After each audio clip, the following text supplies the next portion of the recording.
Coming in at 5, Hashima Island, Japan. Hashima Island is an abandoned island lying about 15 kilometers from the city of Nagasaki in southern Japan. It is one of 505 uninhabited islands in Nagasaki Prefecture. The island's most notable features are its abandoned concrete buildings, undisturbed except by nature and the surrounding sea wall. While the island is a symbol of the rapid industrialization of Japan, it is also a reminder of its history as a site of forced labor prior to and during the Second World War. The island reached a peak population of 5,259 in 1959, and in 1974, with the coal reserves nearing depletion, the mine was closed and all of the residents departed soon after, leaving the island effectively abandoned for the following 3 decades. Interest in the island then re-emerged in the 2000s on account of its undisturbed historic ruins, and it gradually became a tourist attraction. The island is increasingly gaining international attention, not only generally for its modern regional heritage, but also for the undisturbed housing complex remnants representative of the period from the Taisho period to the Showa period. It has become a frequent subject of discussion among enthusiasts for ruins. Since the abandoned island has not been maintained, several buildings have collapsed mainly due to typhoon damage, and other buildings are in danger of collapse. However, some of the collapsed exterior walls have been restored with concrete. The island was formally approved as a UNESCO World Heritage Site in July 2015 as part of Japan's sites of Japan's Meiji Industrial Revolution, iron and steel, shipbuilding and coal mining.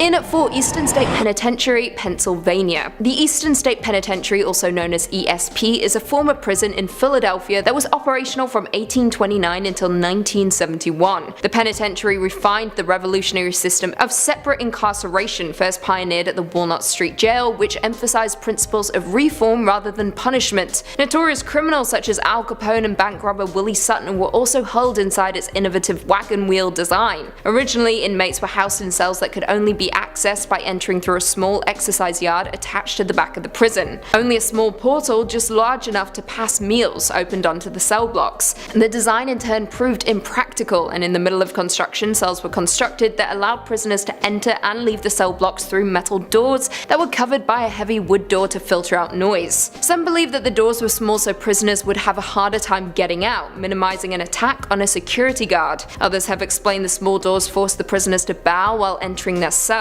This design is related to penance and ties to the religious inspiration of the prison. The prison was one of the largest public work projects of the early Republic and was a tourist destination in the 19th century. Visitors spoke with prisoners in their cells, proving that inmates were not isolated, though the prisoners themselves were not allowed to have any visits with family or friends during their stay. The prison is now abandoned, however it operates as a museum and historic site, open year-round. However, those who have visited have noted a weird presence inside its walls, and it is said that its former inmates haven't quite left the building yet. In at number 3, Aniva Rock Lighthouse, Russia. The Aniva Lighthouse was built by the Japanese in 1939 on a chunk of rock off the southern coast of Sakhalin just east of Russia. The island was largely uninhabited until the 1800s when both Japan and Russia became interested in annexing it. A ring of lighthouses were built on Sakhalin's rocky coast to signal incoming troop carriers and merchant ships. After around 50 years of sharing the island, the Russians annexed it all in the Second World War, causing 500,000 Japanese to be evacuated back to Hokkaido. In 1951, the Treaty of San Francisco was signed, officially handing tenure over to the Russians. Now the Aniva Lighthouse is abandoned, including its 7 stories of diesel engines, accumulator rooms, keepers' living spaces, radio facilities, storerooms, large clockwork pendulum, and 300 kg pool of mercury. The place now looks like the perfect location for a horror movie, with the building completely deteriorating upon the rock due to the force of the water and wind. However, if you want to visit, you can. Regular tours are organized from Sakhalin's main city. During the 6-day journey, tourists can not only visit the lighthouse but also enjoy the views of the city. Coming in at number 2, Willard Asylum, New York. The Willard Asylum for the Chronic Insane is a former state hospital in Willard, New York near Seneca Lake. The asylum was originally meant to rescue mentally ill people from county facilities where they were typically kept. kept, often chained up or in cages. At Willard, the idea was that patients could be treated and hopefully rejoin society. In reality, Willard was more of a prison than it was a hospital, with patients being kept until the administrators decided they could leave. However, many never did. Worse still, not everyone who found themselves in the asylum were actually insane. Now, as of today, Willard is abandoned, but much of it still remains. The bowling alley built inside its walls during the later years is still standing, with several decaying pins remaining at the end of the lanes. The morgue is also still intact, with the autopsy tables in place next to the drawers where the bodies were stored. Now, in those days when a person died, it was shameful to have one's family name on the grave of a mental hospital. As such, out of respect, none of the graves were marked. Today, efforts are underway to find out who is buried in the graves and replace numbers with names. In the attic is where things have been unearthed though. In 1995, the same year the asylum closed, hundreds of suitcases were discovered in the attic. They had been left behind by the patients who never left the asylum. More than half of the 50,000 patients that came to Willard died within its walls, making this building one of the scariest in history.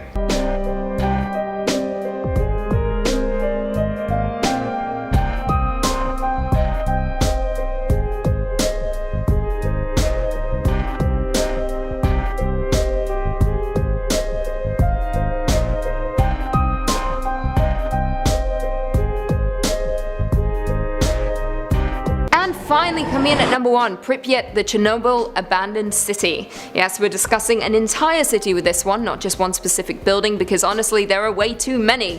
Pripyat is a ghost city in northern Ukraine, near the Ukraine-Belarus border. The city was founded on February 4th, 1970 as the 9th nuclear city in the Soviet Union to serve the nearby Chernobyl nuclear power plant. It was officially proclaimed a city in 1979 and had grown to a population of 49,360 by the time it was evacuated on the afternoon of April 27, 1986, the day after the Chernobyl disaster. The Chernobyl disaster was a nuclear accident that occurred on the 26th of April 1986 at the number 4 nuclear reactor in the Chernobyl nuclear power plant near the city of Pripyat in the north of the Ukrainian SSR. It is to this day considered the worst nuclear disaster in history and is one of only 2 nuclear energy disasters rated at 7, the maximum severity on the International Nuclear Event Scale. The accident began during a safety test on an RBMK-type nuclear reactor, which was commonly used throughout the Soviet Union. During this test, a large amount of energy was suddenly released, vaporizing superheated cooling water and rupturing the reactor core in a highly destructive steam explosion. This was immediately followed by an open-air reactor core fire that released considerable airborne radioactive contamination for about 9 days that precipitated onto parts of the USSR and Western Europe before finally being contained on May 4th, 1986. Due to the radiation left behind, the entire city was evacuated, and all that remains are the abandoned buildings and a haunting Ferris wheel standing motionless in time. It had been scheduled to have its official opening 5 days after the disaster, in time for May Day celebrations. The Azure swimming pool and Avanhard Stadium are 2 other popular tourist attractions. You can only stay there 2 hours, otherwise you die.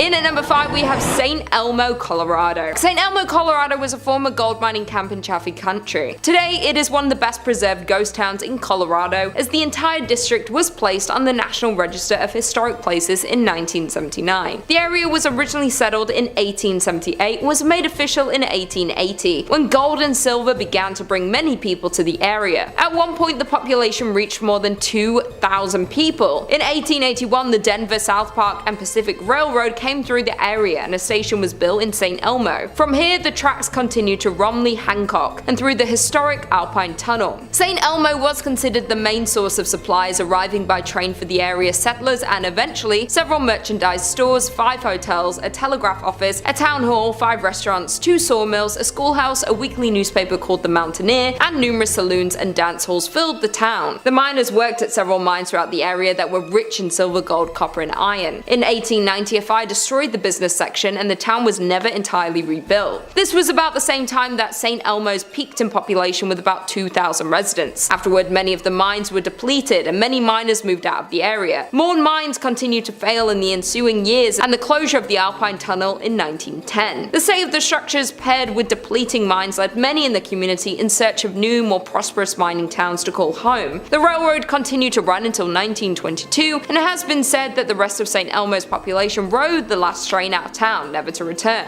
In 1969, the United States recognized St. Elmo as a historic district, and soon after, it became a unique tourist attraction that's open to the public, showcasing what life was like in the Old West. There is no shortage of urban legends and reports of hauntings in St. Elmo, but the most common occurrence of paranormal activity centers around the town's most notable family. To this day, one of the members of the Stark family still can be spotted in the ghost town. Anton's only daughter Annabelle resided there until she died in 1960. As legend has it, Annabelle continued her promise to protect the city even after she took her last breath. In at number 4 we have Rhyolite, Nevada. Founded in 1904 and abandoned by 1916, Rhyolite was one of several short-lived boom towns from the late gold rush era. People were drawn to the desert on the edge of Death Valley by the promise of gold found amongst quartz in local mines. And by 1906 the town had all the promising indicators of permanence and the largest population in the area. The town's citizens had an active social life, including baseball games, dances, basket socials, whist parties, tennis, a symphony, Sunday school picnics, basketball games, Saturday night variety shows at the Opera House, and pool tournaments. In 1906, Countess Majowski opened the Alaska Glacier Ice Cream Parlor to the delight of the local citizenry. That same year, an enterprising miner, Tom T. Kelly, built a bottle house out of 50,000 beer and liquor bottles. But in 1907, the US financial markets were rocked by panic that saw closures of banks, businesses, and mines. Rhyolite began to falter. The mine closed in 1911. Some claim that Rhyolite, about 120 miles northwest of Las Vegas, was once home to thousands of people, though not much remains of its glory days, which lasted less than 20 years. Set up in 1905, the town was a mining hotspot, but after the richest ore was exhausted, workers left for a new pasture, and the population had dropped to close to zero by 1920. Industrialist Charles M. Schwab invested heavily in Rhyolite's infrastructure, which boasted a school, electric lights, water mains, newspapers, a hospital, and even an opera house, some of which can be seen today. There are only around 10 significant structures, yet the site is very evocative. The crumbling remains set against a backdrop of stark desert hills. In at number 3 we have Jazrat al-Hamra,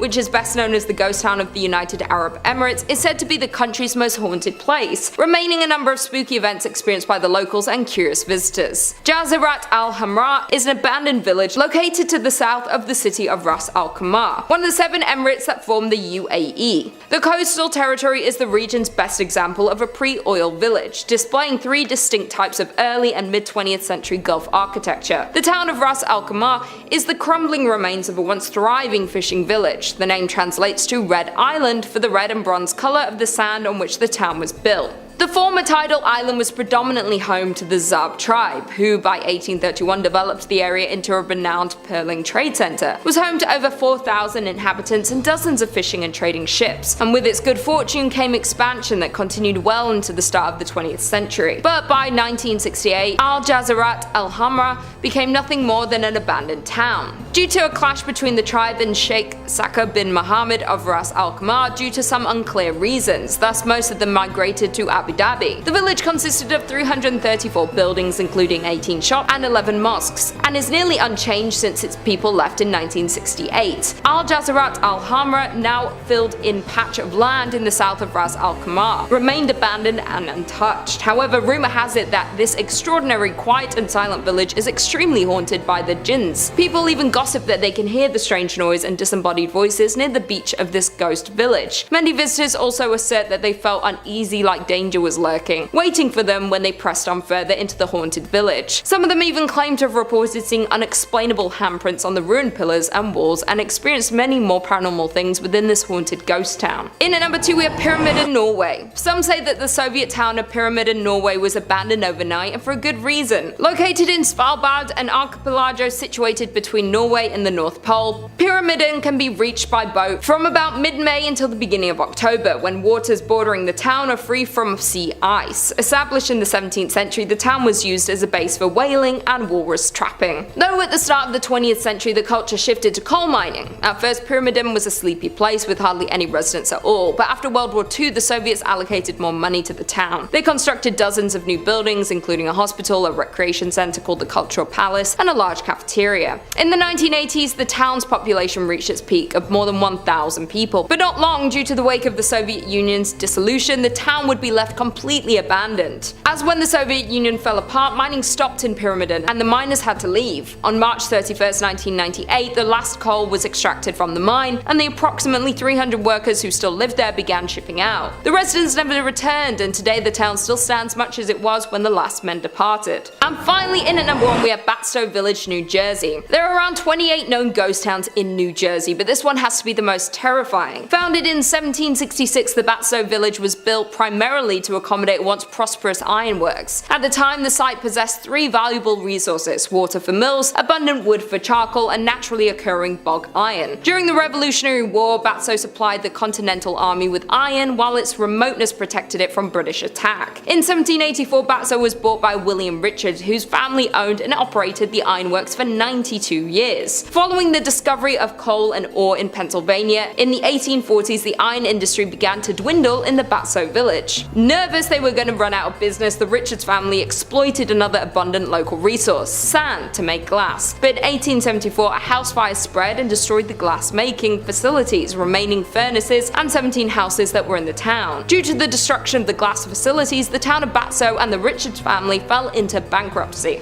The Richards and many of the villagers moved away after the accident, leaving the site silent. In 1876 the property, along with huge tracts of land around it, was purchased by industrialist and businessman Joseph Wharton, with the plan of reinventing the declining town into an agricultural, foresting, and cranberry farm. But after his death in 1909, the land was held by a trust until purchased by the state in 1954 to form the Wharton State Forest. The state's plan for the town was to restore its 50-room mansion, as well as to rebuild the dam that was located on the lake, though the efforts to reinvent Batstow weren't enough to save it from its inevitable end. As when the state of New Jersey bought the village with a plan of improving it, the residents didn't see a future in the town, so they all left it, with roots that can be traced back to 1766 and the last remaining resident leaving in 1989. There are more than 40 structures still standing in the historic town, including a charcoal kiln, carriage houses, stables, ice and milk houses, a blacksmith, general store, gristmill, and a wheelwright shop, though they are all left untouched since the last residents left in 1989. Coming in number 5, Centralia, Pennsylvania. Sounds like a nice enough place, right? Who would abandon a prosperous coal mining community filled with interesting folks and a fun name? Well, anyone who likes to breathe things other than noxious gas. Oh. This one is less a mystery and more of a straight up fact, but the abandonment is super scary regardless of how you look at it. Way back in the day, Centralia was bustling. Rich veins of coal were discovered underneath the earth here, and folks were really excited to bring it up to the surface. What better way to make a profit? Unfortunately, this subterranean resource and favorite of Minecraft kids across the globe is also the reason for Centralia's downfall.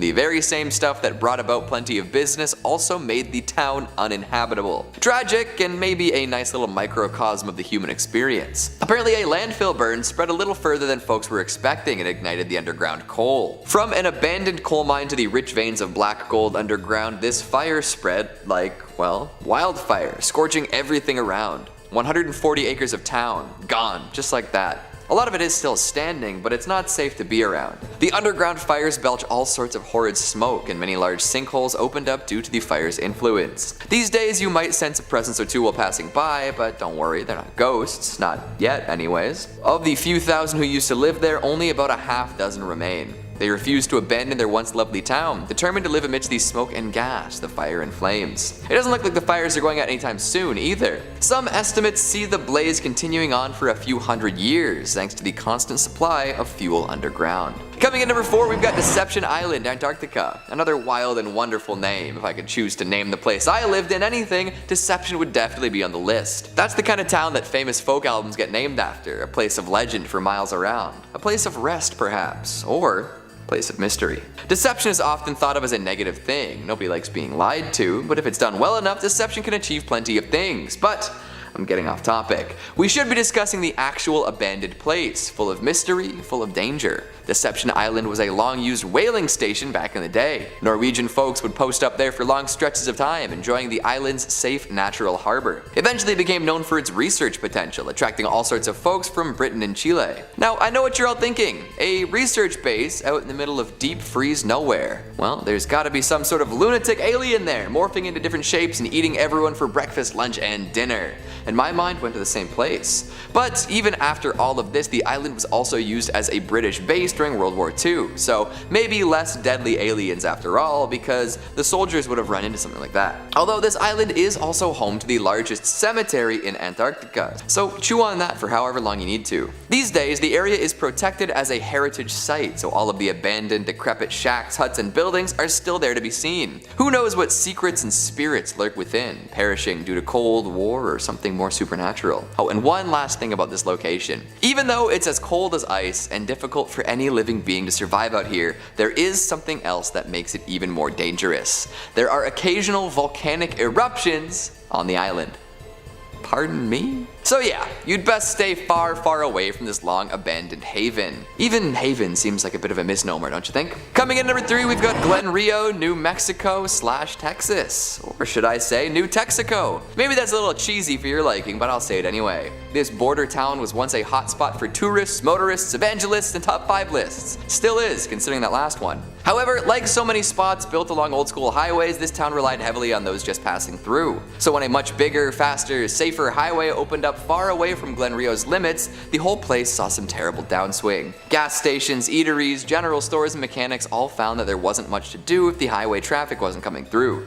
A tough break for sure. What remains could pass for a location out of a new Fallout game. Empty buildings adorned with imagery consistent with the campy American dream. Burnt out husks of old cars, never to rev their engines again. Empty sun-bleached motels with rotted out mattresses and busted windows. If anyone wanted to live their post-apocalyptic dream life, here would be the place. In fact, it wouldn't surprise me if a few ghouls were roaming the wastes, eking out a modest life amidst the emptiness. When something so obviously meant to be jam-packed with people is devoid of all life, it can be extremely unnerving, and Glen Rio exemplifies this in spades. If I were to visit, I would expect dead silence. However, were some old-fashioned scratchy radio tunes to start playing, I would understand.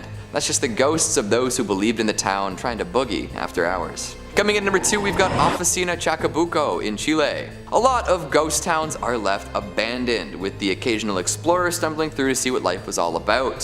When whatever the town relied upon for prosperity, whether it be natural resources, tourism, or celestial protection, runs dry, people drift away. Over time, that means the town is no longer what it used to be, a shell, a husk. It's sad, but it's also just the natural byproduct of industrialization. If a place can no longer be useful, it's cut. However, some people can find other uses for these sinister feeling places. Oficina Chacabuco is just such a place. Making its money through nitrate mining at one point, this spot lost a lot of business when petroleum-based fertilizers became the next big thing. Without any other resources to rely upon, those who made their living here had to hightail it out.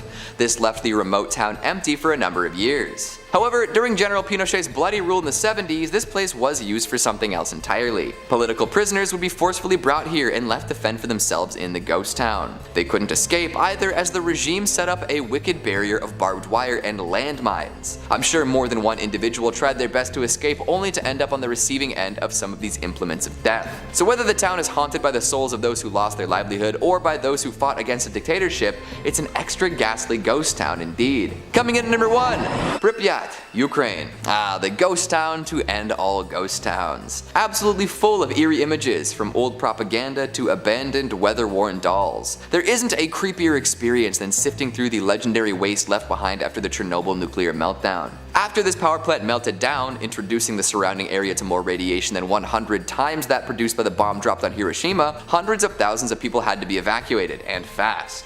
For more than 20 years, nobody was allowed back in. Legally anyways, because plenty of folks did go back in spite of warnings against returning. Who knows what the long-term impact of nuclear fallout will be on this area.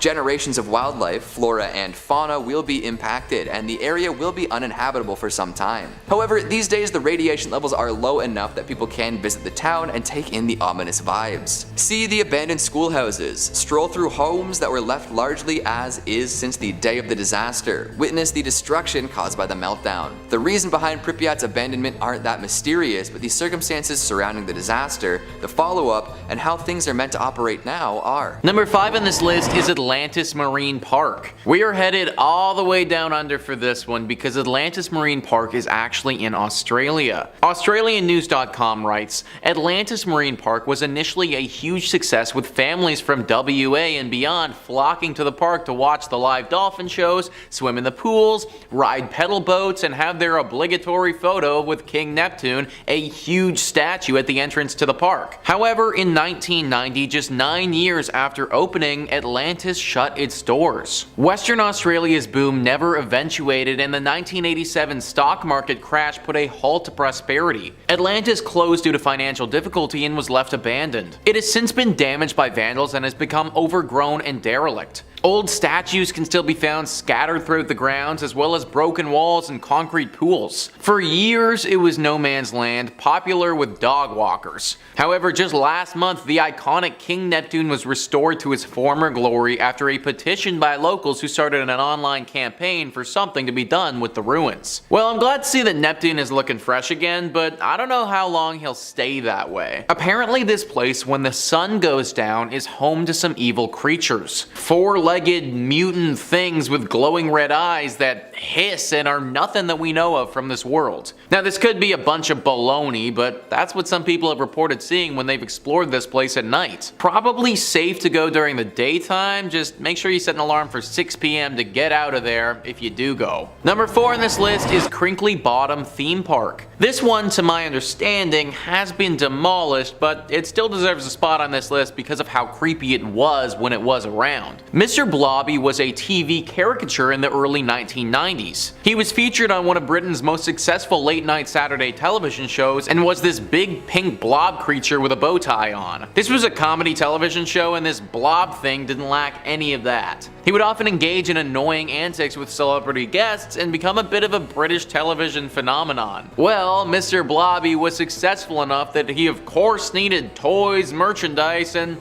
heck, while we're at it, let's give him his own amusement park. Sometimes what works well on TV doesn't always translate to a fun amusement park though.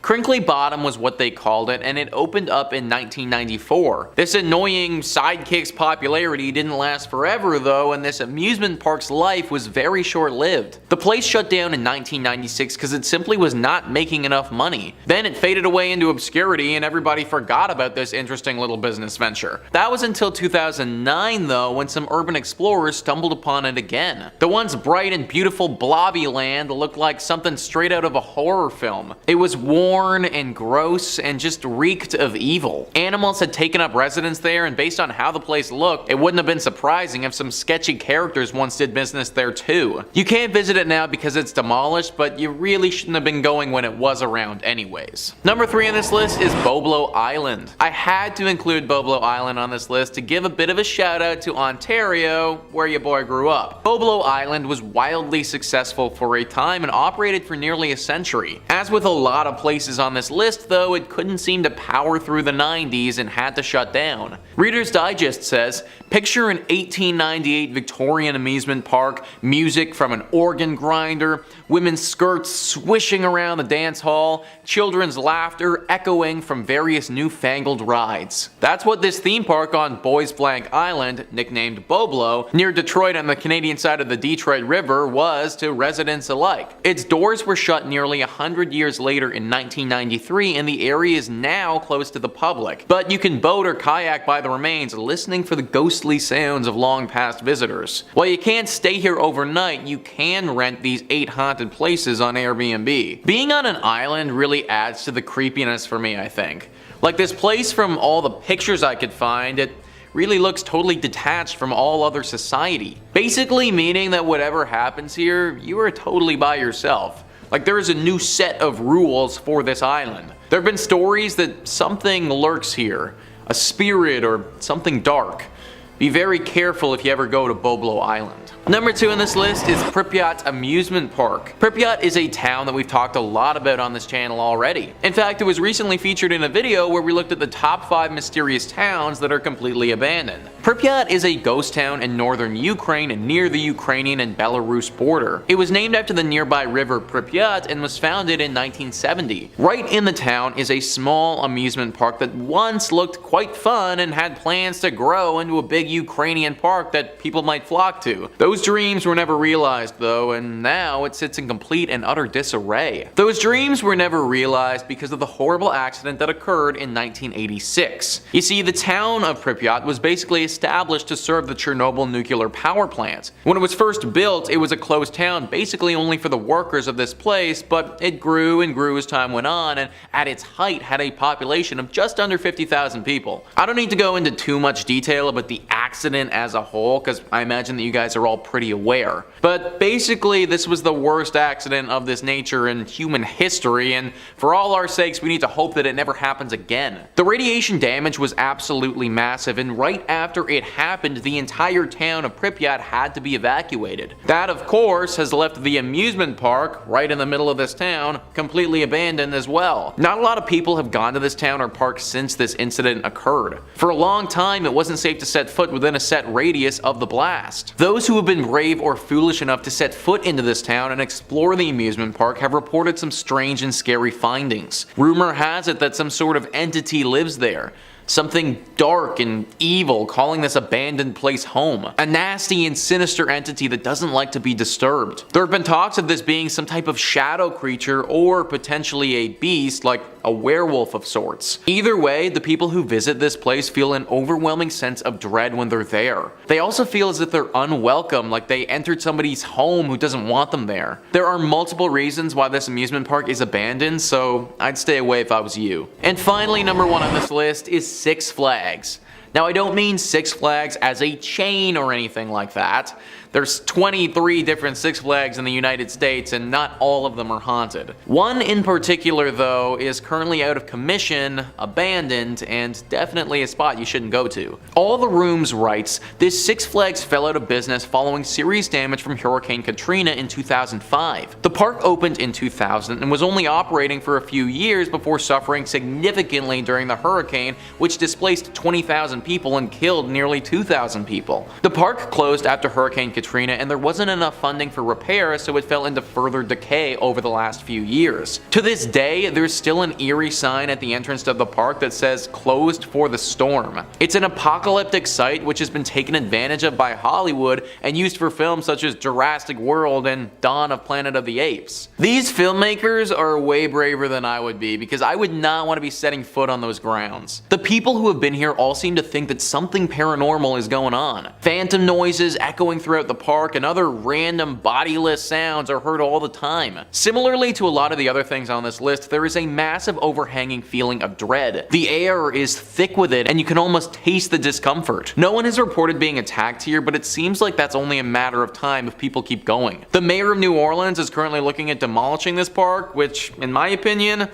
probably for the best. Number 5 on this list is the Philadelphia State Hospital. This place is abandoned now, and based on the atrocities that happened here, that's for good reason.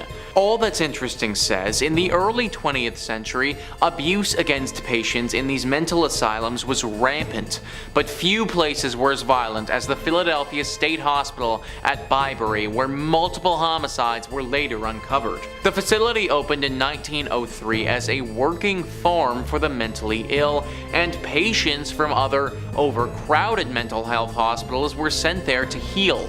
But the humble treatment facility quickly became overcrowded itself and was expanded into a multi-campus hospital.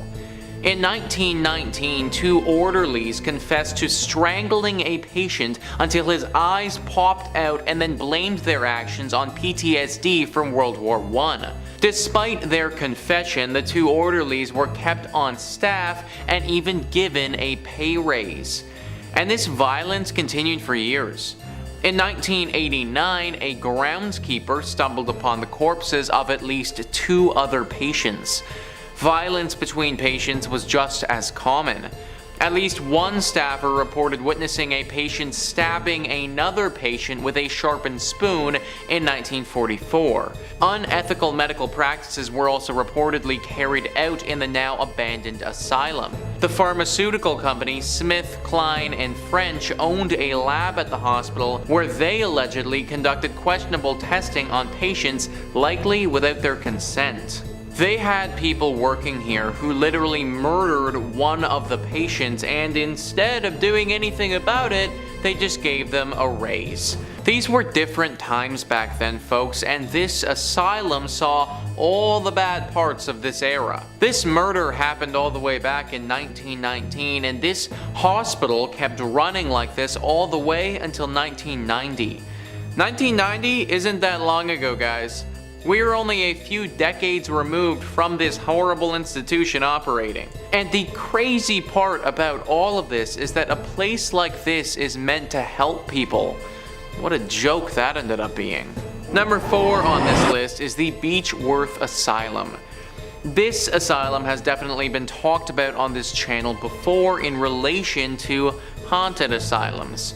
All That's Interesting says, in October 1867, the sprawling Beechworth Lunatic Asylum was opened in Australia. The facility was built on a hill due to the erroneous belief at the time that high altitude could cleanse patients of their mental illnesses. As was typical of early institutions, the abandoned asylum took in a massive number of patients.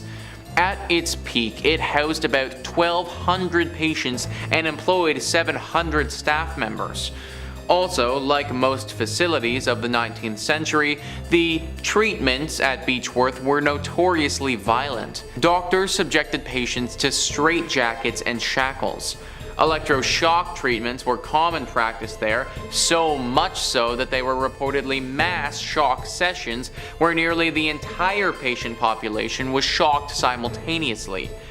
Given the extent of the mistreatment that took place at the asylum, it may not come as a surprise that the facility, which was finally closed in 1995, is said to be extremely haunted. Those who worked at the hospital during its last years alleged that the hauntings began long before the hospital was shuttered. The most famous ghost who's seen these days is Matron Sharp. She was said to watch over the patients as they were shocked by the other nurses and doctors. If you ever saw her coming to your room, then there was a good chance the shock therapy was coming for you next. Now you can sense her due to a dramatic cold presence that fills the room. Number 3 on this list is the Riverview Hospital. This hospital is located in British Columbia and was still operating and doing some horrible practices way longer than anyone would care to admit. It was first built in the early 1900s in a less populated part of BC. It had almost 250 acres of land to itself and a bunch of different buildings that served various purposes. There was one building called the West Lawn Pavilion, which actually was said to house the most disturbed male patients in the whole country. This part of the hospital eventually shut down in 1983, but the rest of the place, where a bunch of questionable practices were going down, that didn't shut down until 2010. That's right, guys, 2010.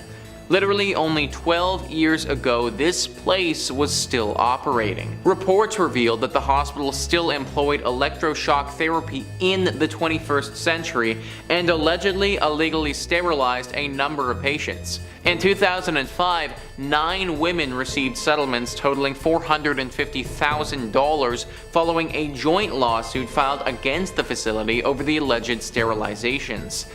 As much as I want so badly to believe that we are out of this era of poor mental health, we might not fully be. That happened just over a decade ago. If you were sent to this place only a few years prior, then you may have had to deal with this. Kinda makes you wonder how many other places around the world are still conducting horrible treatments that we don't know about. Number 2 on this list is the Ospedale Psichiatrico di Volterra. This abandoned lunatic asylum is located in Italy. All That's Interesting says the asylum at Volterra was meant to be a sort of haven where patients could roam and do as they pleased. There were shops, a gardening company, and a judicial section which became known as the Ferry Pavilion. But the hospital's idyllic objective was sidelined after the facility became overcrowded. By the 1960s, the Ospedale Psiquiatrico di Volterra was one of the country's most populated hospitals with more than 6,000 patients. This was largely due to how easy it was to be committed to the hospital, and patients were admitted on the faintest signs of depression to accusations of moral transgressions. The facility was run like a prison, with nurses being referred to as guards or supervisors. Patients were treated like inmates and often sedated or isolated. The cures they were given included electroshock treatments, insulin-induced comas, and ice tank submersions. Patients at the Volterra facility suffered immensely until the hospital was abandoned in 1978 following the passage of the Bassaglia Law, which mandated the closure of all mental hospitals in Italy. I didn't even know that ice tank submersions or insulin-induced comas were a real thing. I just thought stuff like that existed in shows like Stranger Things, but that actually happened. Last I checked, an insulin-induced coma isn't gonna help anyone with schizophrenia.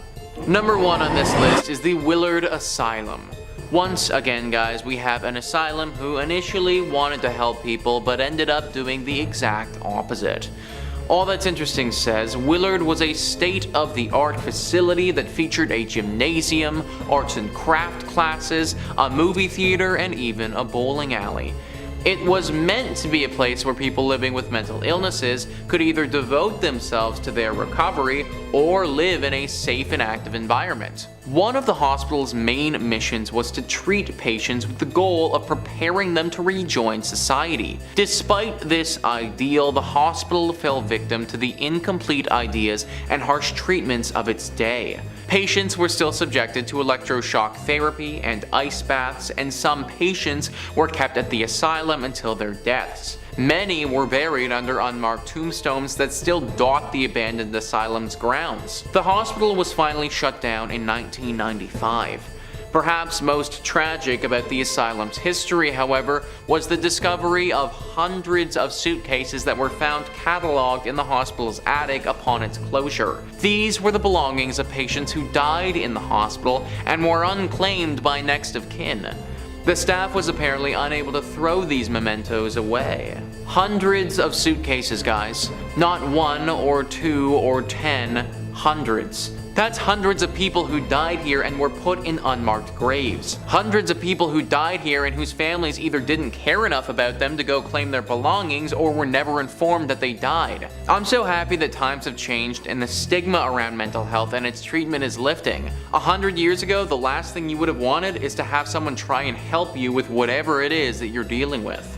Coming in at number 5, we have Ross Island. Located on an island in India closer to Southeast Asia than India, the island is known for beautiful beaches, unique marine life, coral reefs, and largely undisturbed forests. But beyond the island's beautiful views and stunning wildlife lies a dark past. Ross Island is one of the 572 islands that make up the Andaman and Nicobar Islands. Now, the island is a ghost town where the remnants of a 19th century British settlement lie in ruins. In 1857, reacting to an unanticipated Indian revolt, the British Empire chose remote islands as the site of a penal colony, and Ross Island was one of them. The British first arrived in 1858 with 200 Indian convicts. The deadly task of clearing the thick jungle fell upon the inmates, while the officers stayed on the ships. Moreover, the development and town built at Ross Island began in 1858, and the prisoners were forced to build its buildings.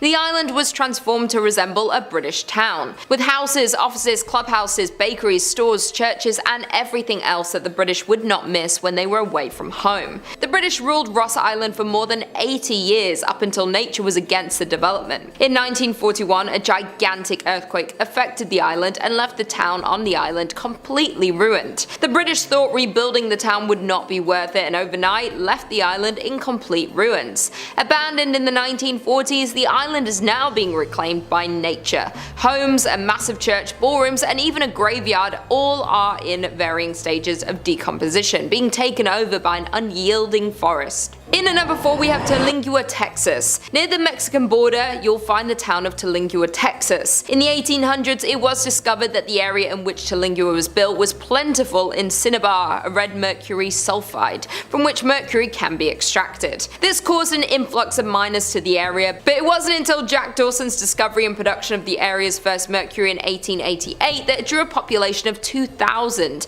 and by 1900 there were 4 mining companies in the area. When the Chisos Mining Company opened in the mid-1800s, workers and their families quickly relocated to the Tulingua, Texas. The Chisos Mining Company was founded and began operations in 1903 near Tulingua, Texas. The company specialized in the extraction of quicksilver and mercury. In 1799, Charles Harvard discovered that compounding the element produced fulminate mercury crystals, establishing its marketability. These crystals are useful in the production of gunpowder cartridges and shells. Mercury production had peaked during the First World War but began to fall, thus Chisos Mining Company had filed for bankruptcy and the miners began to trickle out. When the mine went bankrupt in 1942, Perry sold it and moved away. The population was around 3,000 at its peak, though it said that everyone up and left the municipality in the 1940s once the mercury was picked through. Thus, the once busy city became the ghost town we know today. It is now home to 110 people. By the end of the war, it was an abandoned ghost town.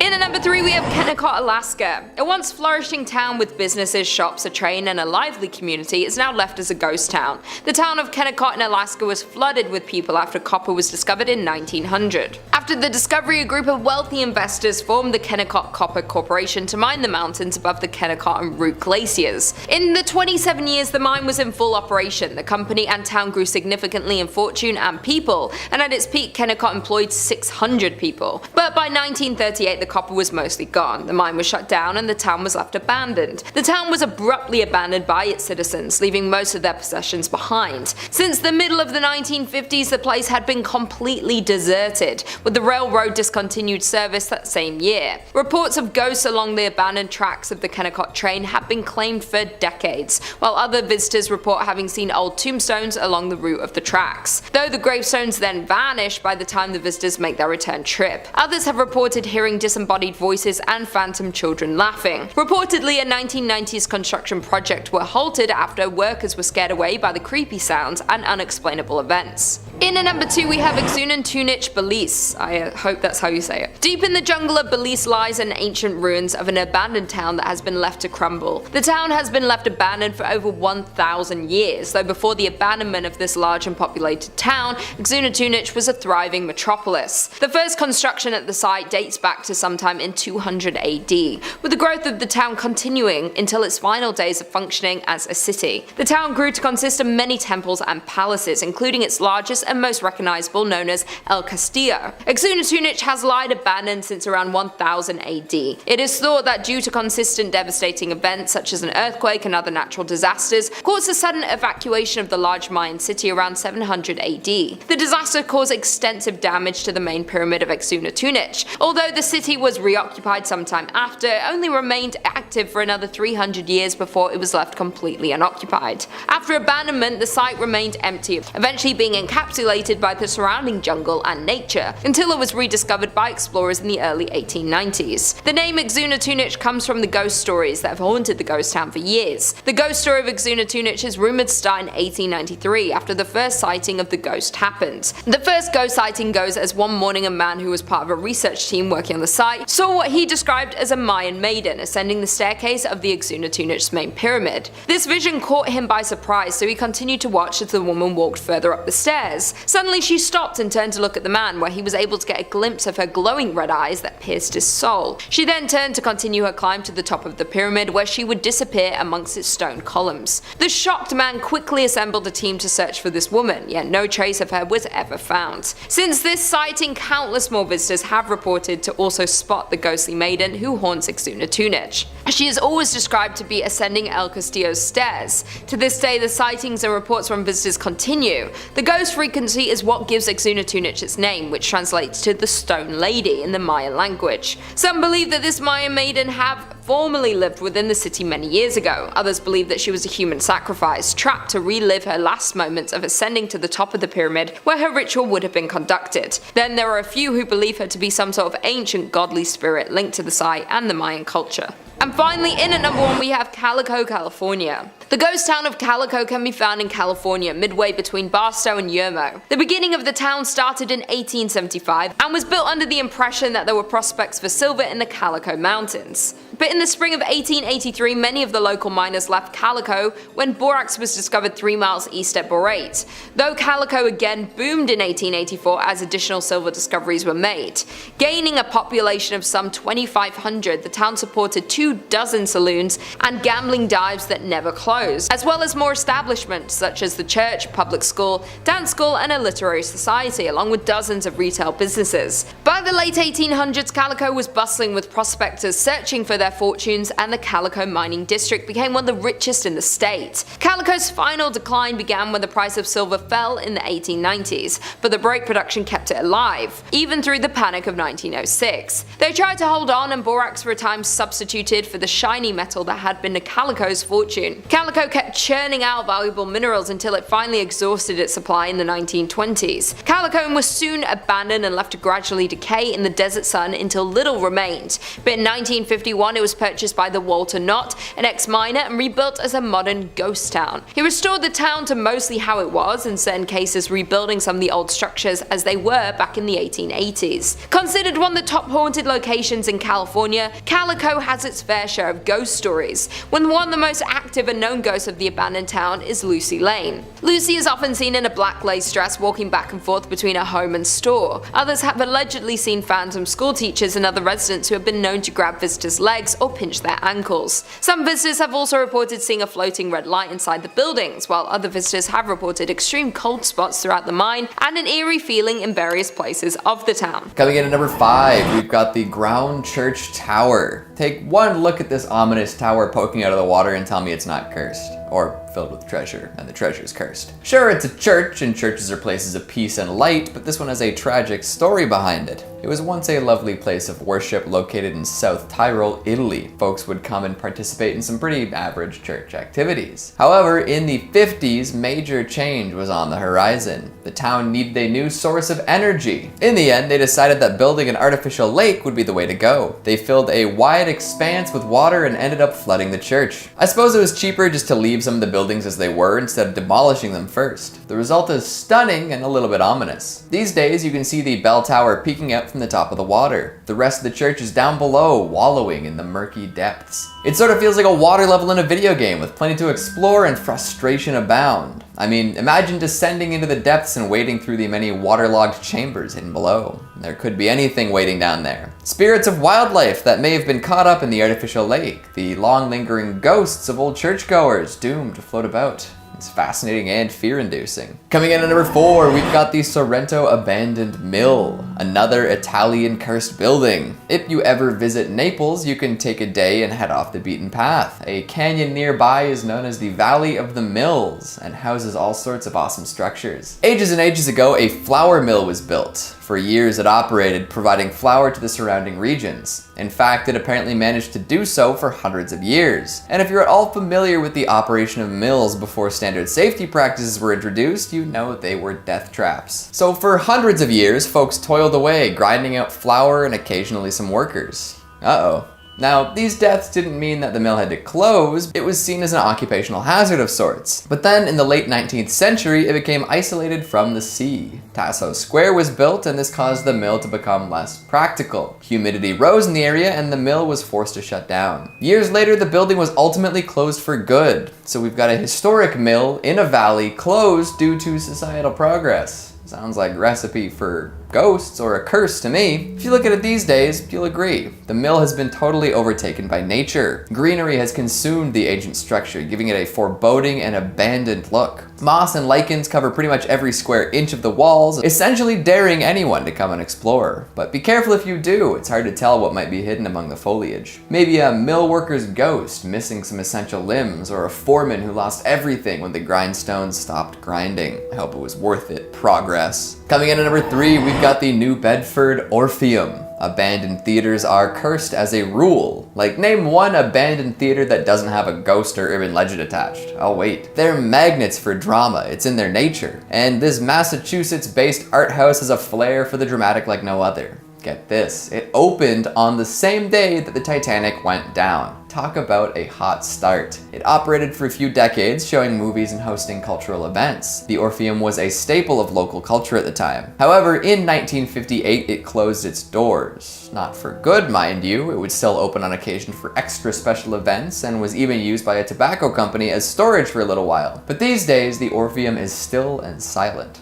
Ghostly even. A peek inside will reveal a gigantic sprawling space complete with mezzanine, private boxes, and faded murals. The peeling paint and crumbling plaster add to the spooky ambiance. A total lack of audience for ages makes for an echoey good time too. It's everything an old theater should be, including the creepiness. It's decrepit without being condemnable, which has led the community to rally behind efforts to reopen it. However, none of these have been very successful. It seems like the curse extends out, hitting the folks who would even attempt to resurrect it. Would you take a seat in the audience, or are you scared of seeing an unscheduled show? Coming in at number 2, we've got the Sathorn Unique Building. A monument to what could have been, the Sathorn Unique Building is an interesting case. What was supposed to be a luxurious, high-rise apartment building ended up being an abandoned husk. Perfect for urban explorers. Back in the 90s, a magnificent tower was planned. It was to be 47 stories tall with over 600 units, housing all sorts of high rollers in Bangkok. Unfortunately, construction had to stop during the 1997 Asian financial crisis. The building itself was about 80% done, but would never be finished in its entirety. Plenty of money, materials, and man-hours were sunk with nothing to show for it. Well, almost nothing. These days, the Sathorn Unique is known as the Ghost Tower. Thrill seekers and graffiti artists love the sprawling building and have pretty much made it their own. The inside is totally filled with spray-painted murals and other forms of street art. Sure, it's dangerous to go running around in abandoned buildings, but try telling that to any of the folks who do it. Aside from the generally unsavory reputation of street art and urban exploring, why is it known as the Ghost Tower? Well, some locals believe the building was built on the site of an ancient graveyard. This unfortunate placement led to construction delays, accidents, and the eventual abandonment. This story is enough to keep anyone but the bravest out of the Ghost Tower. Another theory is that the building casts shadows on the nearby Wat Yat Nawa, an old Buddhist temple. This, while not being worthy of an outright curse, was considered to be unfavorable. Success is hard to achieve while preventing sunlight from reaching Buddhist temples. Recently, the building has achieved some sort of online fame, with many viral videos featuring folks free-running throughout the tower. This resulted in criminal charges being filed against the trespassing videographers. Is that the result of bad luck or a curse? And finally, at number 1, we've got Eastern State Penitentiary. In East Philadelphia, thrown in a cage, ghosts are coming back because they feel the rage. I'll stop there, you get the idea. At one point, this prison was among the most famous worldwide. It jailed some of America's most prolific criminals, including Al Capone, the inspiration for Scarface, and Slick Willie Sutton, the bank robber extraordinaire. Abandoned prisons are absolutely chock full of phantoms and spirits, and why wouldn't they be? The folks there are probably the most discontent and anger-filled of them all. Eastern State takes full advantage of this too. While the prison itself is no longer operational and houses no inmates, well, no living inmates, they still bring fearless folks around on night tours of the facilities. On clear nights, you can even see moonlight shining through these skylights. In addition to the ghosts of prisoners, it's also said that a colony of cats used to live inside the prison. At some point, they were all captured and neutered, leaving them to die off within the walls. An adept eye might just catch the shadow of a ghost cat slinking about in the halls. Number 5. Eastern State Penitentiary. Starting off the list is Eastern State Penitentiary. It was a prison built in Philadelphia that wanted to stand out from the rest of the American penal system, trying out a new method of punishment called the Pennsylvania system. Well, do tell, what is the Pennsylvania system? It's not pleasant and has absolutely nothing to do with cheesesteaks. The Pennsylvania system refers to imposing the prisoners to solitary confinement all of the time, 24/7. The prisoners lived alone, ate alone, exercised alone, and were only ever allowed to interact with prison guards. When they were being transported or moved around the prison, the guards would make them don black hoods. Guess it's not nearly as sunny in Philadelphia as Frank Reynolds would have you believe. Now this might not surprise you, but this was not a terribly popular system with inmates. The miserable conditions made the inmates' lives horrendous, but the prison didn't care too much. The system only ended up collapsing in 1913 due to overcrowding in the prison. But Eastern State didn't let this stop them from acting sadistically, and really if anything just inspired them to get a little more creative. Prisoners would have their tongues chained to their wrists, unruly troublesome prisoners would be chained to chairs for days on end, they would douse prisoners in freezing cold water, and perhaps worst of all, would trap prisoners into a pit they affectionately nicknamed the Hole, where they'd be kept in the darkness for weeks on end. I'm really not sure if that's any better than the original system. In 1970, after decades of terrorizing its inmates, Eastern State let the last of its inmates free and closed the gates permanently, only to crack them back open a little bit as a tourist location, reopening its walls as a haunted attraction. Due to its horrific history and ominous atmosphere, the prison was rebranded as a haunt, with legends saying that you'll hear all kinds of disembodied laughter, screaming and crying, ghostly figures, shadows moving across the wall, and unexplained footsteps. And if you're looking for more scary stories about prisons or really about anything, then you're at exactly the right place. Stay subscribed to Top 5 Scary for more new scary videos every day. Number 4. Ohio State Reformatory. Ohio State is the picture of a perfect prison. I mean, literally, it was the set for the Shawshank Redemption, so it's kind of a big deal in the prison world. The prison first opened its gates in 1890 and was initially an intermediate penitentiary, a facility for first-time offenders who were deemed too violent to be in other prisons. The inmates were taught basic trades for release and reintegration. However, the prison population started to swell too much by the 20th century, and the reformatory was forced to accept inmates convicted of serious crimes. While day-to-day operations weren't too terribly out of the norm for any other prison, one event in the 1930s may have contributed greatly to the paranormal rumors surrounding it. In the late 1930s, a riot broke out in the East Cell Block, and as punishment, the guards rounded up 120 rioters to share 12 solitary confinement cells together for a week without any food or water. Obviously, this led to multiple prisoners passing away, and even more being broken down to the point of madness. Just outside the prison stands 215 numbered graves, a monument to all the horror that the prison had experienced over the years. Since then, the prison itself has reformed, rehabilitating itself much like Eastern State as a haunted house. Visitors and tour guides who walk through Ohio State report feeling inexplicable chills while walking through the prison's walls. Witnesses say they hear cell doors slam and see dark figures. Those brave enough are welcome to take the prison's tour and attempt to track down spirits of their own, or if you're feeling particularly festive for the Halloween season, you can try the Haunted Prison Experience, a guided tour replete with animatronics and actors for that haunted house feel. Number 3. Missouri State Penitentiary. Once dubbed the bloodiest 47 acres in America, it is no surprise at all that Missouri State Pen is home to all kinds of rumors to be haunted by the souls of its former inmates. The prison was nicknamed The Walls, and shortly after its construction was already home to 2,000 inmates, doubling that size in the progressing years. The prison was home to several riots and escape attempts, with the most infamous attempt occurring in 1954, when some 2,500 inmates participated in a massive day-long riot. 4 buildings burned and the National Guard was called in. Shockingly, out of this, only 4 inmates were fatally injured during this event, and none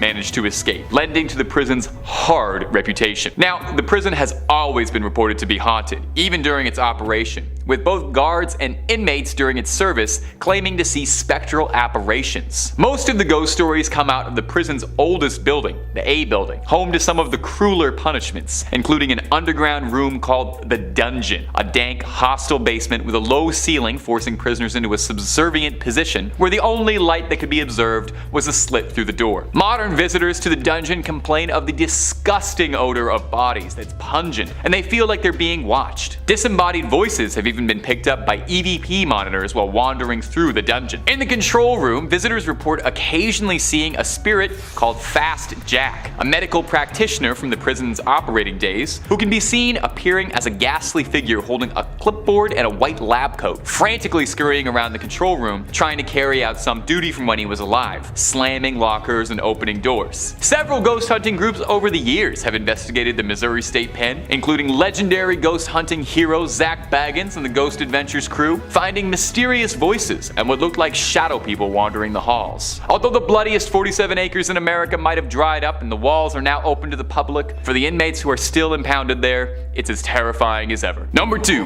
West Virginia Penitentiary. Almost heaven. West Virginia. Blue Ridge Mountains and haunted prisons. The Appalachians might be home to one of the most beautiful parts of the United States, but West Virginia Penitentiary is anything but. In 1863, after West Virginia seceded from Virginia Classic, the new fledgling state needed its own prison, and Moundsville, West Virginia was chosen as the home for their new state pen. The prison's conditions were unlivable. West Virginia Penn frequently made the Department of Justice's top 10 violent prisons in the country. Idea for a new video. An infamous spot in the prison was known as the Sugar Shack, a small rec room for the inmates that served as a hotbed for all kinds of violent illegal activity. The prison is also home to a famous electric chair that an inmate was forced to build, nicknamed Old Sparky. Old Sparky is still standing there today. In the 1950s, the prison was so overcrowded that 3 prisoners at a time would be shoved into one cramped 7 by 5 foot cell. The men were kept like animals in cages. Riots and violent outbursts were fairly commonplace. The prison was overcrowded, dilapidated and run down, and staffed by overwhelmed guards. Eventually, the prison would be forced to open its gates, decommissioning as a prison and shipping all of its inmates elsewhere. The building still stands and is used as a training facility for law enforcement officers, but it's been said that the spirits of those whose lives ended here still wander. Hunters report equipment malfunctioning walking by the Sugar Shack or any of the cell blocks where the more violent inmates were housed. Reports of banging on the walls late at night, as well as random screams, are fairly commonplace too. The prison was reportedly haunted while inmates still populated it, with some of the earliest stories of hauntings stemming from the 1930s. It's thought that the prison was built on top of an indigenous gravesite of the Adena people, which has led to some speculation as perhaps an explanation for the hauntings. Like most of the prisons on this list, if you're curious enough yourself, West Virginia Penn is available to visit for tours, and you can even pop by the Sugar Shack and Old Sparky. And finally, number 1, Alcatraz. Alcatraz might very well be the United States' most infamous prison. On Alcatraz Island, just outside of San Fran, lies the notorious jail, built to house America's most deadly inmates, like Al Capone,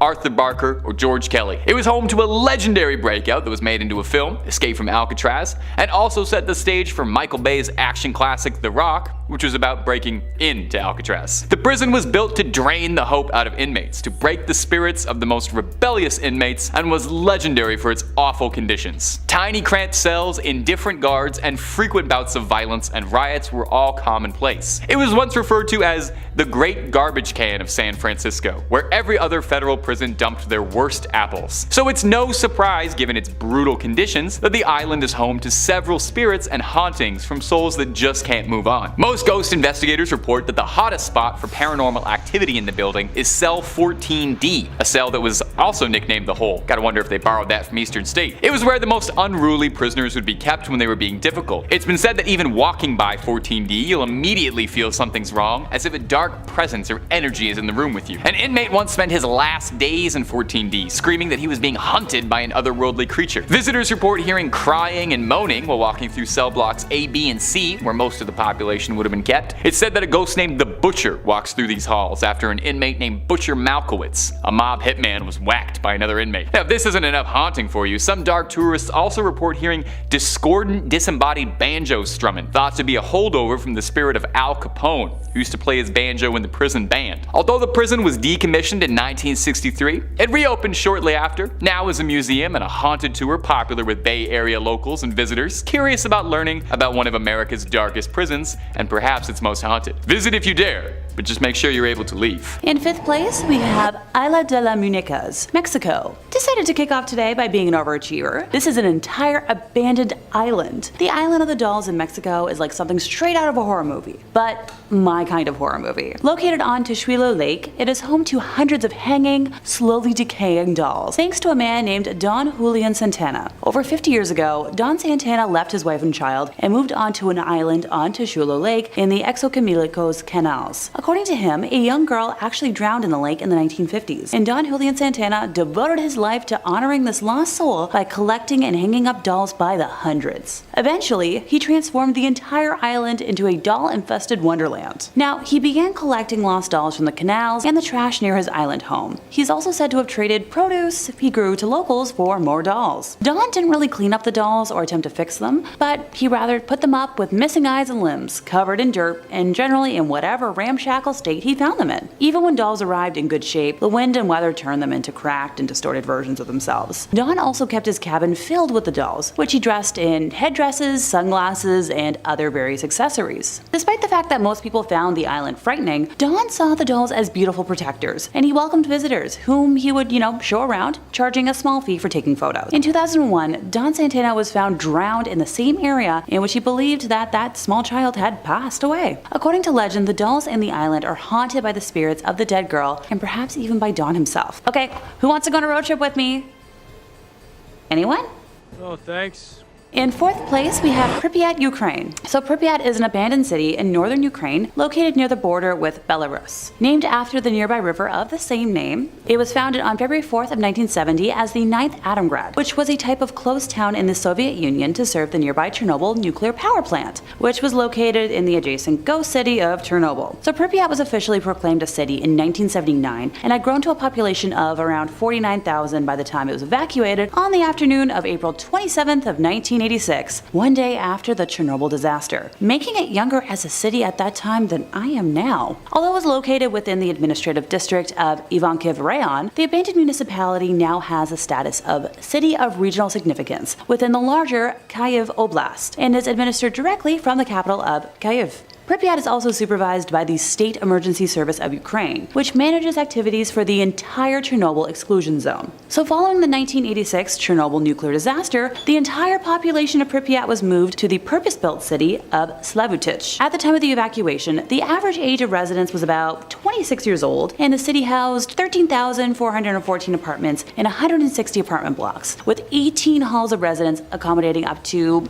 let's say, 7,600 single males or females, and 8 halls of residence for married couples. In terms of education, there were 15 kindergartens and elementary schools for 4,980 children, each with their own nickname, and 5 secondary schools for about 6,000 students. In 2019, it was announced that folks could start visiting the affected areas if certain health and safety procedures were followed, but I don't feel like visiting a radiation-affected city is high up on my bucket list at this point in time. In third place, time to visit the Bodie State Historic Park. So formerly a genuine gold mining town, located east of the Sierra Nevada mountain range in Mono County, California, and now a national landmark, it is known as one of the best preserved ghost towns in the world. It is named after W.S. Bodie, first name unknown, but rumored to be either William or Waterman, who discovered gold in 1859 in an area now known as Brody Bluff. He tragically passed in a snowstorm that same winter and was never present for what came to be. According to pioneer Judge McClinton, the district's name was changed from the proper spelling of B-O-D-E-Y to B-O-D-Y, and then a few other phonetic variations to eventually B-O-D-I-E, after a painter in the nearby boomtown of Aurora lettered a sign as such. An accidental typo that stuck through history, which is a good reminder to proofread your work.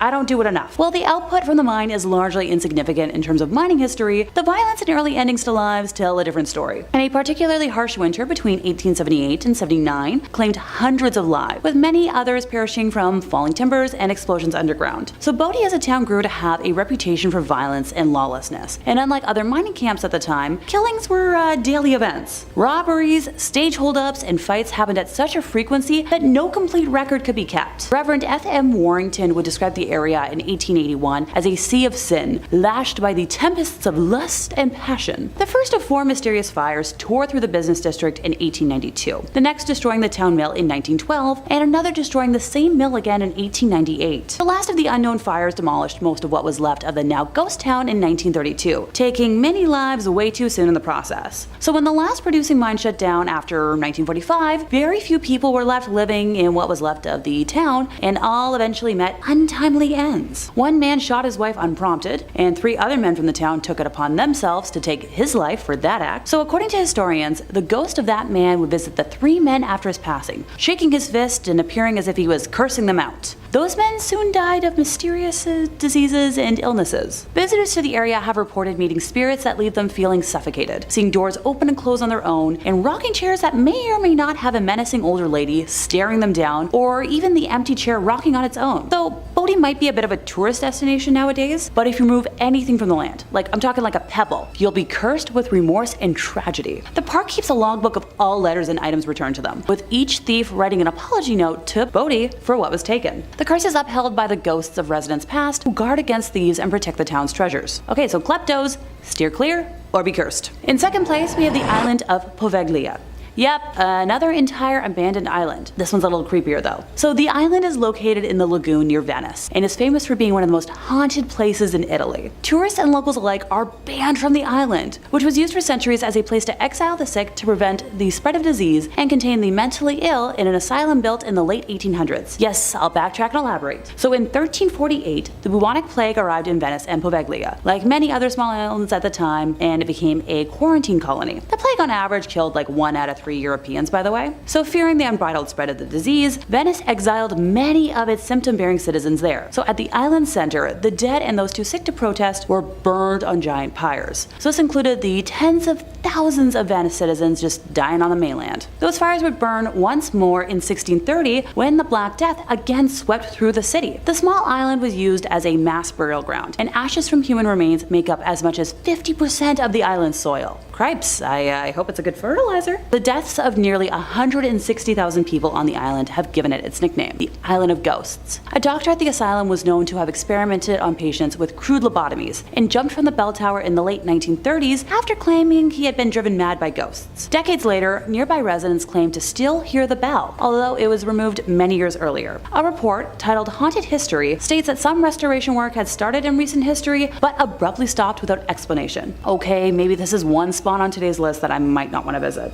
And in first place, we have St. Elmo in Colorado. St. Elmo is a ghost town and allegedly the best preserved ghost town in all of Colorado, while also boasting the most hauntings and paranormal activity of any ghost town in the state. The town was a major gold and silver trading center and hub of life for many pioneers, outlaws, and miners for decades. So it was originally called Forest City, but St. Elmo was settled in 1878 and became an official township in 1880 with the arrival of the first post office. So the residents of the town were forced to change the name because there were already too many forest cities in the area. So gotta applaud the originality. St. Elmo went through a massive gold rush, reaching the height of its population of 2,000 residents in only 10 days. The majority of the town worked in one of the 4 local mines. The Mary Murphy mine was the most profitable mine and the longest operating, having produced over $60 million worth of gold while it was in operation. When the mines began to close down, the town began to dwindle. The Mary Murphy mine continued to operate until 1922, but was shut down when the railroad was abandoned. Postal service was discontinued in 1952 after the death of St. Elmo's postmaster. Now for the fun part,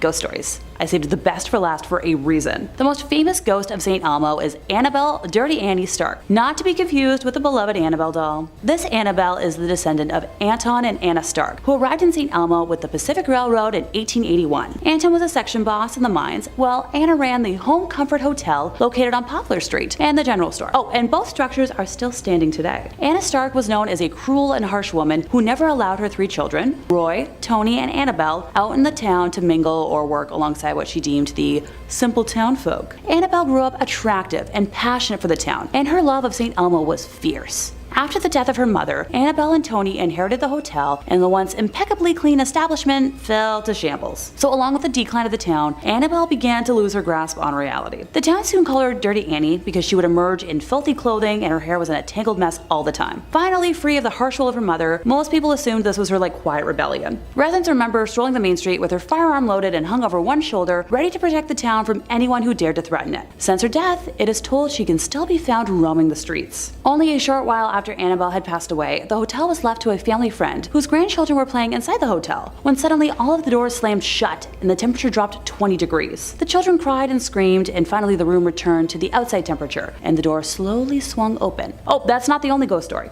Don't worry. A woman skiing down Poplar Street at dusk was struck by a peculiar sight of a lovely-looking woman in a long white gown glaring out of the second-story window of the Home Comfort Hotel. Now, the skier was shocked. She knew the owner of the hotel was on vacation, and nobody was supposed to be inside. As she turned to see what the woman was eyeing, she noticed snowmobiles approaching. So, sidebar, snowmobiling is illegal in St. Elmo, so the skier went and advised the group, who promptly apologized and went back where they came from. When she turned back to look at the hotel, the woman in the window was still watching, and she lowered her head, nodded at the skier, turned and vanished before her eyes. So curious and in disbelief, the skier went back the next day to find every window and door were locked. When the owner of the hotel returned, the two women searched the property with nothing to be found. So was it Annabelle keeping watch? Be sure to let me know in the comments what you think. Number 5. The John Zaffis Museum. For someone like John Zaffis, opening a haunted museum was always in the cards. It was practically destiny. Few people can claim to come from a legacy of haunted museums, but Zaffis can, since he's the nephew of Ed and Lorraine Warren, America's most famous and oftentimes controversial demonologists. Growing up with a large fondness for his aunt and uncle's work, Zaffis developed a love of the paranormal from an early age and saw fit to try and carry on his relatives' work after their passing, opening his own collection of haunted relics the same way that the Warrens did. And what a collection of weird relics Zaffis has picked up. I'll shout out a couple of the cooler ones. The highlight for me has got to be this sword that was used to conjure black magic, and the sword is in like all of the promotional imagery, so it's gotta be pretty good. Check out this photo of Zaffis where he looks like a dark wizard who's also a fantasy author. Among the blade are things like a cast iron skull that was used in occult rituals, plenty of haunted dolls and idols, an ornate elk skull thought to be used in something evil, and loads more. Zaffis does point out on the website, in the frequently asked questions section, not to worry too much about being exposed to this stuff, as everything that's brought into the collection is blessed before taking residence. Although they do make a small warning on the website that there is a teeny tiny small chance that any residual evil might attach to you in the museum. So, I don't know, make sure to wash your hands with hand sanitizer or holy water on the way out. I can't not include this, by the way, but the website also states that if Zaffis believes personally that any of the items in the museum have become too evil or too haunted to remain safe for public display, he throws it into an unspecified body of water. So if you're looking to start a collection of slightly used haunted relics on the cheap, I'd just check out the surrounding bodies of water to the museum. Now, unfortunately, John Zaffis' museum is currently closed. Hey, this list was about ones that had to be abandoned, right? Can't come as too much of a surprise. But for those who are hoping to get a good up-close personal look at these cursed relics, Zaffis says he's been searching for a new location for the collection. Hopefully somewhere with some good ventilation, really let all that evil air flow. And hey, if you're looking for more videos about haunted museums, haunted objects, haunted dolls, haunted everything really, we've got all more than that in spades. So stay subscribed to Top 5 Scary, keep the screams coming all night long. Let's keep going. Number 4. The Museum of Medieval Torture Instruments. Pack up the whole family and make sure to stop by at the gift shop for the Museum of Medieval Torture Instruments. Don't worry, there's something for everybody here to enjoy. Make sure you take home the miniature guillotine. One quick look at their website is particularly illuminating. Our main product is emotion, boldly proclaimed as their slogan. Yeah, well, agonizing pain is definitely an emotion, so I can't disagree there. The Museum of Medieval Torture Instruments really is exactly what it says on the tin. It's a massive collection of real historical relics and replicas serving to highlight some of the most disgustingly creative works of engineering ever invented. The kind of stuff that would make Jigsaw and his funny little puppet blush with anticipation. The museum's goal is to remind us just how truly unimaginably cruel human beings are capable of being to each other, and the lengths to which we will go to attain such horrid ambitions. The phrase, "those who don't learn from history are doomed to repeat it," comes up a whole lot on the museum's frequently asked questions page on the website,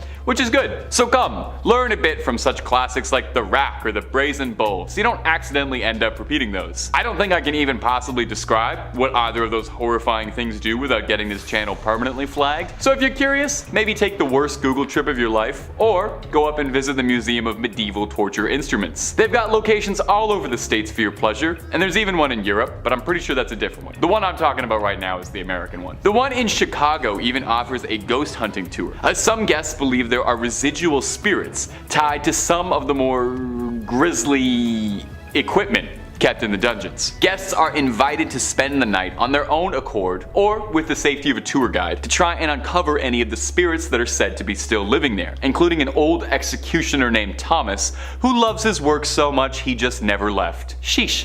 nearly 1,000 years and he still doesn't take a day off. Some people just love to have their nose to the grindstone, or to forcefully shove someone else's face into the grindstone. To each their own. Number 3, the Penang War Museum. I think it's a very good sign that your museum is a friendly, welcoming place. If you Google it and the first results are an article called The Horrors on Ghost Hill, and a listing for an IMDb episode for a series called I Wouldn't Go There, featuring your museum. It's either really hurting or really helping the tourism there. Well, if those warning signs weren't enough to deter you, enter the Penang War Museum, my little ghouls and goblins. It's been described as one of the most haunted spots in Asia, flat out. The Penang Museum is built atop the grave of an old army fort built by the British in the 1930s, but was taken control by the Japanese in the late 30s in World War II, and used to house prisoners for as long as the prisoners lived, which was, usually not very long, if the site of the guillotine is anything to go by. After the end of the Second World War, the place had become totally abandoned, until it was retrofitted to become a museum, and serve as a reminder of the grim reality of war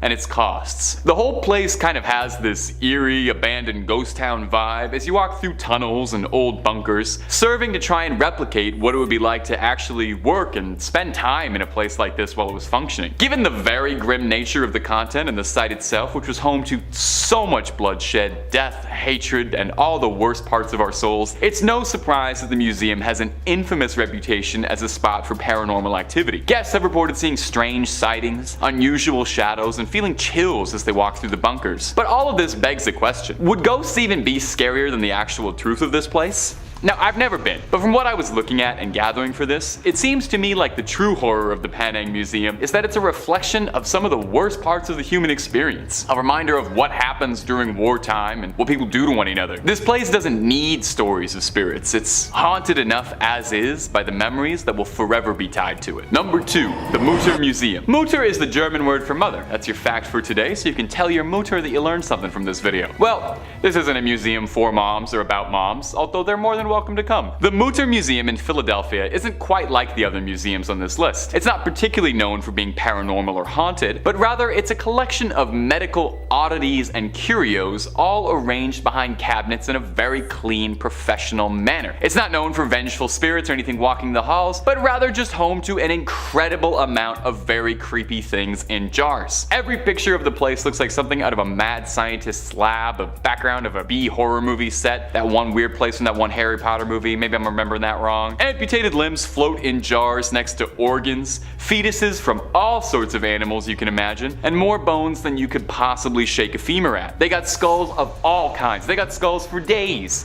They got an entire wall dedicated solely to the skulls of criminals, and all sorts of broken skulls in disarray, eaten by tumors or other lovely diseases. If you're looking for skulls, they have got skulls. They've got a collection of famous remnants, Albert Einstein's brain, if you want to see if some of that rubs off on you, Grover Cleveland's famous tumor. Well, we all love Grover Cleveland's tumor. Pack the whole car up. Let's go see that. You know, fun stuff. Now, guests who visit the Mutter Museum do pretty frequently complain of feeling dizzy and uneasy while wandering through the collection, but whether or not that's because of some poltergeist or spiritual influence, or because you're wandering through a 6,000 square foot room looking at hundreds of brains, bones, and disembodied organs in jars, is up for some debate. I know just reading about this thing already makes me feel kind of squeamish, makes my stomach feel all churny. I wonder if they have a little cafe in this one, like most museums have. You think anybody's eating there? And number 1, the Museum of Death. The Museum of Death. Well, I wonder what sort of topics they enjoy covering at the Museum of Death. I bet they have an absolutely illuminating look at pre-Raphaelite art of the late 19th to early 20th centuries. They don't? What? No, at the Museum of Death, opened in Hollywood in 1995, which was opened by a married couple with the intention to make people happy to be alive. Whew. How do they accomplish this? Do they show you pictures of whiskers on kittens and raindrops on roses? No, of course not. It's a collection of everything to do with death. Bones, skulls, coffins, ancient mortician's tools, executioner's equipment, and a whole lot more. Amusingly, the owners have said their goal is not to scare anyone with this museum. That's not what their museum is about. Now sure, they play videos of autopsies, and they have footage and imagery from incredibly grisly and stomach-churning real-life true crime cases, like artifacts from Charles Manson's family, or some some of Jeffrey Dahmer's personal effects, but they don't want to scare you. The museum is there to show death in its brutal, unedited honesty. The owners themselves describe it as a commemoration of life. And I gotta be honest, I'm making it sound worse than it is, but it definitely does sound interesting. And the grimmest parts of me are definitely more than a little curious to check it out in that morbid sort of way, because it sounds cool. Probably a great date spot to take a goth girl, I bet. The museum does kind of embrace its sort of twisted reputation and really runs with it. It hosts Black Dahlia costume contests where guests are judged on who's got the best post-mortem Black Dahlia costume, which is something. It's not thought to be as haunted as some of the other places on this list, but it does really bring out some visceral reactions in people. Apparently, it's not too uncommon for guests to demand to leave early or to outright faint while walking through the museum. The owners refer to these cases as falling down ovations, which is a very funny turn of a phrase. Now, sadly, if you're listening to all of this and you're already pre-buying tickets for your next trip to LA, sadly, the museum is currently closed down. They are reopening though. They've also got a museum in New Orleans, since their collection of macabre knickknacks is so large it couldn't be contained to just one spot. When it reopens, I recommend you get out as soon as you can. It's a once-in-a-lifetime experience.